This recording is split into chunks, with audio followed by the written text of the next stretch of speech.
U vreme kada je putogradnja u Srbiji u punom zamahu, naša ekipa je u jednom kamenolomu u blizini Mionice pronašla vozila koja u građevinarstvu imaju veoma zapaženu ulogu. Reč je o kiperima švedske Scanie koji nose oznaku G410 CNG 8x4. Ovakav kiper nećete naći nigde drugde u svetu.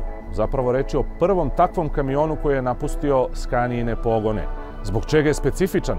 Pa evo nekoliko stvari. Ne samo zbog toga što je na CNG, ima ih puno. Ne samo zbog toga što je 3DM sa dve pogonski zadnjom odižućom osovinom, već zbog toga što je sve to postavljeno na visoku šasiju. Ova šasija je za 8 cm viša od prethodnih.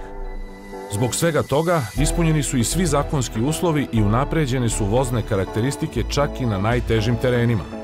Tome doprinosi i mogućnost da se podešava opterećenje pogonskih osovina jednostavnim pritiskom na dugme u kabini, što je posebno važno kada prazno vozilo treba da savlada uzbrdicu i u najnepristupačnijem kamenolomu. Inače, ova Scania XT sa G kabinom ima šestocilindarski linijski motor od 12,7 litara koji pokreće komprimovani prirodni gas. Kao što kaže oznaka, razvija 410 konjskih snaga i ima maksimalni obrtni moment od 2100 Nm, po čemu ne zaostaje ni za modelima koje pokreće dizel.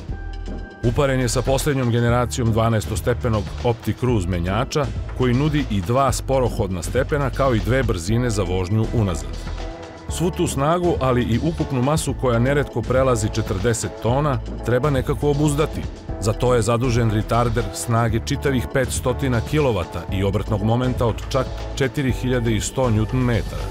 Uz to, ali i diskove na svim točkovima, tu su i neizbežni EBS i ESP, pa se vozač u kabini zaista osjeća sigurno, bez obzira na to na kakvom terenu vozi. Na kraju treba pomenuti i to da je masa ove Scaniine šasije oko 11,5 tona, što uz masu kiper nadgradnje od 4,2 tone ostavlja prostor za nosivost od preko 16 zakonskih tona, odnosno više od 26 tona tehničke nosivosti.